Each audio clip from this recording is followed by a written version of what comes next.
Biden's botched Afghan exit is a disaster at home and abroad, long in the making. But a stunning Taliban blitzkrieg followed more than 20 years of US and allied policy failures, misunderstandings of Afghan politics and culture, public war fatigue, and the culpability and corruption of the failed state's leaders. And while Biden's political and geopolitical rivals rush to exploit his mistakes, the true magnitude of the crisis can only be judged in the human tragedy of a people again subject to Taliban persecution, and a failure to fulfill the now apparently near impossible tasks of evacuating all the Afghan translators, workers, and fixers on whom the US relied and who now face Taliban retribution would besmirch America's conscience and global reputation. Biden remained at the Camp David presidential retreat in Maryland on Monday morning, amid rising pressure for him to address the nation on the crisis. Senior national security officials appeared on television news shows in an apparent effort to counter the impression that the administration had been badly overtaken by events. Biden's national security advisor Jake Sullivan deflected the blame for the scenes of chaos in Kabul, saying on ABC News that the president would speak to Americans soon. And he blamed Afghan armed forces for folding in the face of the lightning Taliban advance. Thought the Afghan National Security Forces could step up and fight because we spent 20 years, tens of billions of dollars training them, giving them the best equipment, giving them support of US forces for 20 years, and when push came to shove, they decided not to step up and fight for their country, Sullivan said. The US launched the Afghan war 20 years ago in a mood of vengeance, resolve, and unity, after al-Qaeda's attacks on New York and Washington shattered the post-Cold War myth of American hyperpower. It is ending it in a rushed race to get out, humbled by a primitive militia that is nevertheless ready to die for jihad on its home soil and is reimposing its feudal writ on a war-ravaged nation that bleeds foreign invaders dry. That a war that killed or maimed thousands of Americans, many more Afghan civilians, and cost $1 trillion, ended so abruptly with such an ignominious eclipse was shocking. But it perhaps should not have been. Ironically, Biden's mismanagement of the withdrawal from Afghanistan underscored his core point, that US visions of forging a functioning nation were illusory, and that many more years of US involvement would not make any difference. The evaporating Afghan forces and police that the US spent billions building up to fight the Taliban mystified many Washington officials. This encapsulated how top military brass and diplomats were misled by their own preconceptions, and the investment of years of US blood and treasure, troop surges, drawdowns, diplomatic offensives, and arbitrary timelines to leave. Biden carries the can.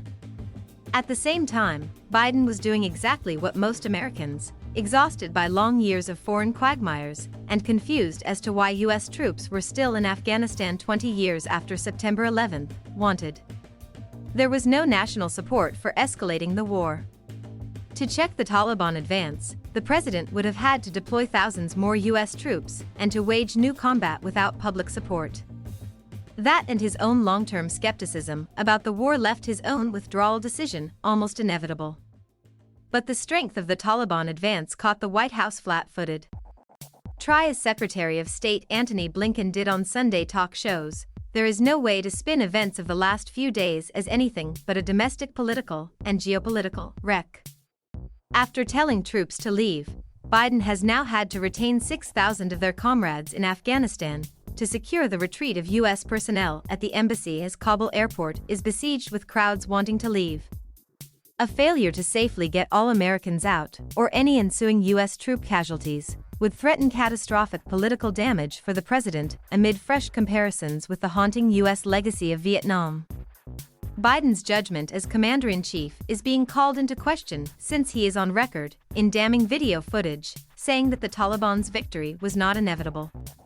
He said there would be no Saigon-style pictures of helicopters lifting off the roof of the US embassy in Kabul. That exact scenario unfolded this weekend after the US rushed to get its people out, and the Stars and Stripes was run down the flagpole as the fundamentalist militia routed by the United States in 2001 surged back into the Afghan capital. Biden was at Camp David all weekend and did not speak to the American people on camera. He did release a paper statement justifying his decision to leave Afghanistan, in which he spoke, misleadingly, about an orderly evacuation. And photos of Biden in a secure conference room at the presidential retreat, in a polo shirt, speaking with officials on screen, hardly promoted the intended image of an engaged commander-in-chief. Republicans attack. If Biden had breached that agreement, Blinken said, we would have been back at war with the Taliban. And we would have been back at war, with tens of thousands of troops having to go in, because the 2,500 troops we had there and the air power would not have sufficed to deal with the situation. Despite his defense of the administration's preparations, Blinken did express surprise at the hollowness of the Afghan forces and their collapse and the swift folding of the US-backed democratic government in Kabul. The Secretary of State made some solid points. The initial US victory in Afghanistan over al-Qaeda and the Taliban for harboring Osama bin Laden's terror group did prevent any repeat of 9/11. And Trump did intend for an even quicker withdrawal than Biden. It's not clear if Trump put any plans in motion to secure an evacuation of US personnel, embassy staff or Afghan translators who supported 2 decades of US military effort when he signed an agreement with the Taliban to pull US troops out by May of this year. Scenes from the Afghan capital left the president open to easy Republican attacks. I ask President Biden to stop finding excuses for his own mistakes and address the country in person, House Republican leader Kevin McCarthy of California said in a statement. Republican Sen.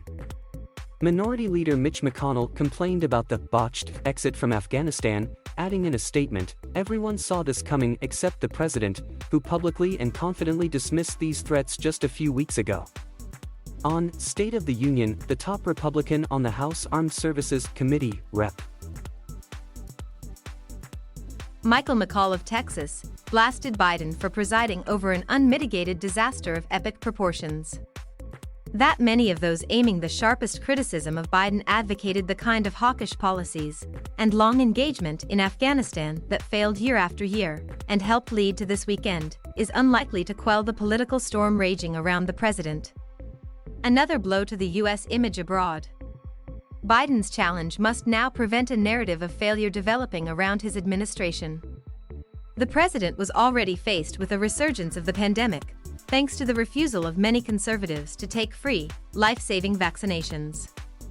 And despite soaring job creation numbers and Biden's infrastructure win, Republicans are citing rising inflation and record numbers of undocumented migrants being turned back at the U.S. border to claim his presidency is in crisis.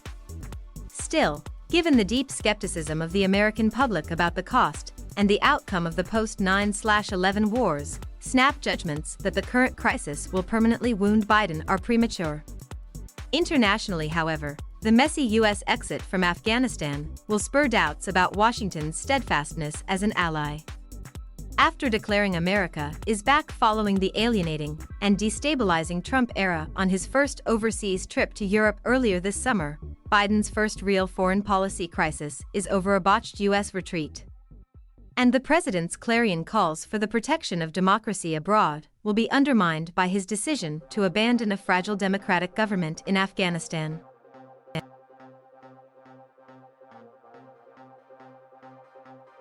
Thank you for watching. Please subscribe.